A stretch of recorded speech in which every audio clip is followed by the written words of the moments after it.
নমস্কার, আমি অমিত মণ্ডল। এটি খবর নিয়ে আপনাদের সামনে এলাম।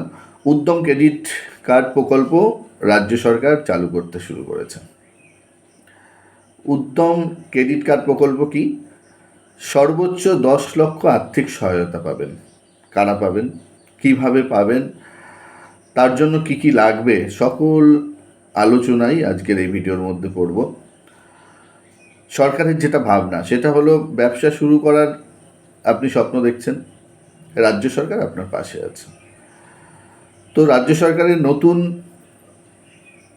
প্রকল্প উদ্যম ক্রেডিট কার্ড প্রকল্পের মাধ্যমে যোগ্য যুবক যুবতীরা পেতে পারেন সর্বোচ্চ 10 লক্ষ টাকা আর্থিক সহায়তা।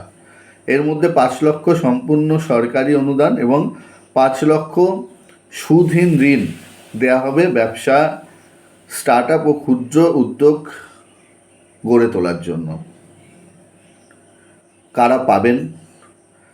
পশ্চিমবঙ্গের স্থায়ী বাসিন্দা হতে হবে, বয়স 18 থেকে 55 হতে হবে, নতুন উদ্যোক্তা, ছোট ব্যবসায়ী ও মহিলা উদ্যোক্তা, ভালো সিভিল স্কোর থাকতে হবে, ন্যূনতম 6 মাসের উদ্যম রেজিস্ট্রেশন থাকতে হবে, MVP প্রোটোটাইপ ম্যানুফ্যাকচারিং ইউনিট থাকতে হবে, পিচ ডেস্ক ও রেভিনিউ রিপোর্ট জমা দিতে হবে, DPIIT স্বীকৃতি, স্টার্ট আপদের অগ্রাধিকার। এবার যেগুলো লাগবে আমি বললাম, নতুন উদ্যোক্তা অনেকেরই মাথার ওপর থেকে চলে গেল, এইগুলো কোথায় পাবো? আমার কমেন্ট বক্সে আমি বেশ কিছু লিঙ্ক আপনাদের দিয়ে দিচ্ছি। সেই লিঙ্ক ধরে প্রত্যেকটি সাইটে আপনি যাবেন। অবশ্যই যারা 10 লাখ টাকা পর্যন্ত আর্থিক সহায়তা নিয়ে ব্যবসা শুরু করতে চাইছেন তারা সকলেই নেটওয়ার্কটাকে ঠিকঠাক ঘাঁটতে পারবেন, এটা আমি আশা করছি। তো সেটা আপনাকে নিজেকেই একবার ঘেঁটে দেখতে হবে।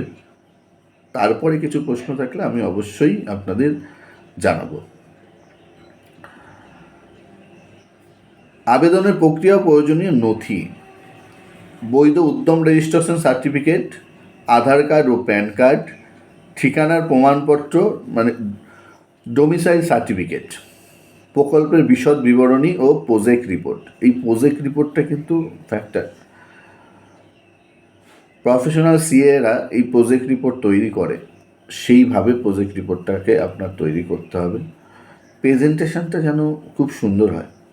আপনি যে কাজ করতে চাইছেন তার আপনার যে ভাবনা, সেই ভাবনা আপনাকে সামনে বসিয়ে শোনার মতো পরিস্থিতি কারোরই নেই, কিন্তু আপনি যে প্রজেক্টটা বানাবেন সেই প্রজেক্টের মধ্যে সুন্দর করে ফুটিয়ে তুলতে হবে আপনার ব্যবসার ভাবনাটা। অবশ্যই ইউনিক কিছু ভাবনা চিন্তা করুন আপনারা, সরকার আপনার পাশে আছে। আর তার মধ্যে যে ডকুমেন্টসগুলো বললো সেগুলো যদি না থাকে আপনি বানিয়ে নিন। ভালো থাকবেন, সুস্থ থাকবেন। ধন্যবাদ।